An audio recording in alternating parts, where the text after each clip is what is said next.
کبھی آپ کے ساتھ ایسا ہوا ہے آپ ایک بھرے ہوئے کمرے میں بیٹھے ہوں، لوگ ہنس رہے ہوں، باتیں ہو رہی ہوں، مگر آپ کے اندر ایک عجیب سا سناٹا ہو، جیسے آپ وہاں ہو کر بھی وہاں نہ ہو، جیسے جسم لوگوں کے درمیان ہو مگر دل کہیں اور بھٹک رہا ہو، جیسے شور بہت ہو مگر دل تک کوئی آواز نہ پہنچ رہی ہو۔ ہم سب کے دل کے اندر ایک ایسی جگہ ہوتی ہے جہاں ہم کسی کو داخل نہیں ہونے دیتے۔ وہ جگہ ہمارے دکھوں کا، ناکامیوں کا اور ان ادھوری خواہشوں کا قبرستان ہوتی ہے جنہیں ہم نے خود اپنے ہاتھوں سے دفنایا ہوتا ہے۔ وہ خواب جن کے لیے ہم نے راتیں جاگ کر گزاری تھی، وہ رشتے جن پر ہم نے دل سے یقین کیا تھا، اور وہ امیدیں جو آہستہ آہستہ ٹوٹ کر دل کے کسی کونے میں دفن ہو گئیں۔ دنیا کے سامنے ہم مسکراتے ہیں کیونکہ دنیا کو اداس چہرے پسند نہیں ہوتے۔ لوگ خوش لوگوں کے ساتھ بیٹھنا چاہتے ہیں، غمگین لوگوں کے پاس زیادہ دیر کوئی نہیں ٹھہرتا، اس لیے ہم ہنستے ہیں حالانکہ اندر سے ٹوٹ رہے ہوتے ہیں۔ لیکن جب رات کا اندھیرا ہمیں اپنی آغوش میں لیتا ہے تو وہی اداسی ایک بھاری بوجھ بن کر سینے پر بیٹھ جاتی ہے۔ نیند آنکھوں کے پاس آ کر لوٹ جاتی ہے، خیالات خاموشی میں شور مچانے لگتے ہیں، اور دل بار بار انہی زخموں کو چھیڑنے لگتا ہے جنہیں دن بھر ہم نے چھپا رکھا تھا۔ ہم فون اٹھاتے ہیں، کسی کو کال کرنے کا سوچتے ہیں، کسی دوست کو میسج لکھتے ہیں، مگر پھر رک جاتے ہیں، میسج ٹائپ کر کے ڈیلیٹ کر دیتے ہیں، آن لائن لوگوں کو دیکھتے ہیں مگر کسی کو تنگ نہیں کرنا چاہتے، کیونکہ ہم جانتے ہیں کوئی بھی ہمیں ویسا نہیں سمجھ سکے گا جیسا ہم اندر سے ٹوٹ رہے ہوتے ہیں۔ لیکن کیا آپ جانتے ہیں اسی خاموش لمحے میں، اسی سنسان کمرے میں ایک ہستی ایسی بھی ہے جو آپ کی وہ خاموش چیخ بھی سن رہی ہوتی ہے جسے آپ کے برابر میں بیٹھا شخص بھی نہیں سن سکتا۔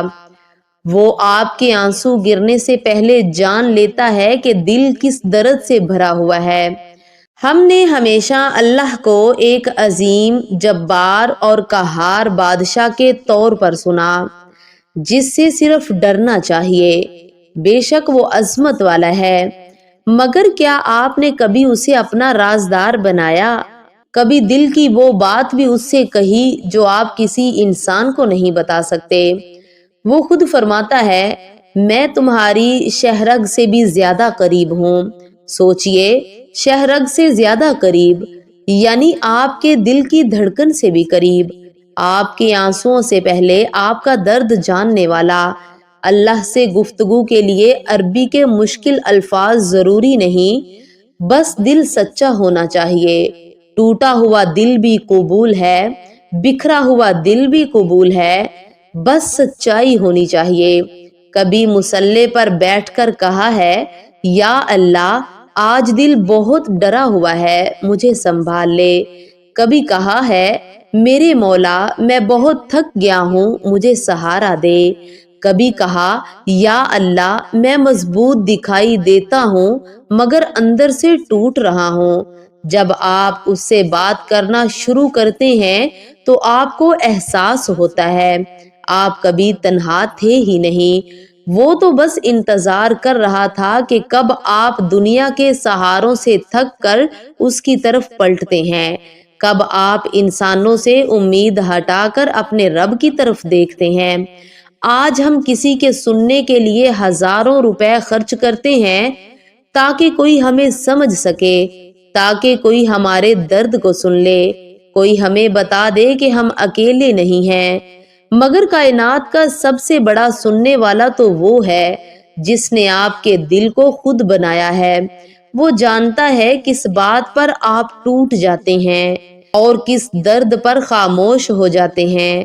وہ جانتا ہے آپ مسکرا کیوں رہے ہیں اور اندر سے رو کیوں رہے ہیں۔ جب آپ تنہائی میں اللہ سے بات کرتے ہیں تو دراصل آپ دل کا زہر باہر نکال رہے ہوتے ہیں، وہ زہر جو برسوں سے دل میں جمع ہوتا رہا۔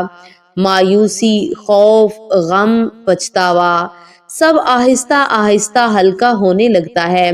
یہ وہ جگہ ہے جہاں کوئی آپ کو جج نہیں کرتا، کوئی آپ کے مرضی کا حساب نہیں مانگتا، آپ جیسے ہیں ویسے ہی قبول کیے جاتے ہیں۔ آپ اپنے وہ گناہ بھی بتا سکتے ہیں جن پر آپ خود کو بھی معاف نہیں کر پا رہے، اور حیرت کی بات جانتے ہیں، وہ آپ کو ٹھکراتا نہیں، وہ آپ کو سنبھال لیتا ہے، وہ بوجھ ہلکا کر دیتا ہے اور امید کا ایک نیا چراغ دل میں جلا دیتا ہے۔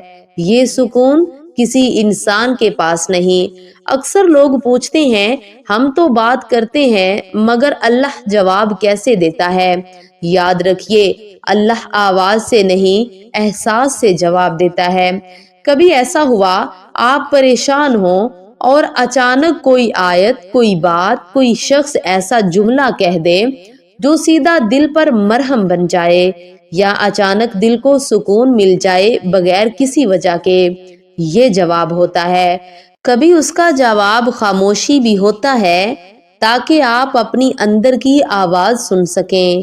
وہ کبھی آپ کو تنہا کرتا ہے تاکہ آپ اس کی قربت کو پہچان سکیں، کیونکہ جب دنیا کے سب دروازے بند ہو جاتے ہیں تب اللہ کا دروازہ کھلتا ہے، اور جب آپ اس سے بات کرنے کے عادی ہو جاتے ہیں تو شور میں بھی سکون ملنے لگتا ہے، کیونکہ آپ کا رابطہ سکون کے اصل منبع سے جڑ جاتا ہے۔ تو آج اس مصروف زندگی میں اپنے رب کے لیے چند لمحے نکالیں، اپنے دل کو بھی کچھ وقت دیں، اپنی روح کو بھی سانس لینے دیں۔ رات کو بوجھ نہ سمجھیں، اسے ملاقات سمجھیں۔ جب سب سو جائیں تو آپ جاگیں اور بس اتنا کہیں، یا اللہ میں حاضر ہوں، میرے پاس کہنے کو بہت کچھ ہے مگر الفاظ کم پڑ رہے ہیں، تو دل ہی پڑھ لے۔ یقین جانیے اس کے بعد جو سکون دل میں اترے گا وہ زندگی بدل دے گا۔ آپ کو احساس ہوگا آپ اکیلے نہیں تھے، کبھی نہیں تھے۔ یا اللہ، جو یہ ویڈیو دیکھ رہا ہے اس کے دل کا بوجھ ہلکا فرما، اس کے آنسوؤں کو مسکراہٹ میں بدل دے، اس کے گھر میں سکون، رزق اور رحمت عطا فرما۔ جو دل ٹوٹے ہیں انہیں جوڑ دے، جو بیمار ہیں انہیں شفا عطا فرما، جو پریشان ہیں ان کی پریشانیاں دور فرما، اور جو تنہا ہیں انہیں اپنی قربت کا احساس عطا فرما۔ آمین۔ اگر اس ویڈیو کا ایک جملہ بھی آپ کے دل کو لگا ہو تو اسے کسی ایسے شخص تک ضرور پہنچائیں جو شاید اس وقت خاموشی میں ٹوٹ رہا ہو، اور کمنٹ میں صرف اتنا لکھ دیں، یا اللہ مجھے بھی سن لے۔ شاید یہی ایک جملہ کسی اور کے لیے امید بن جائے۔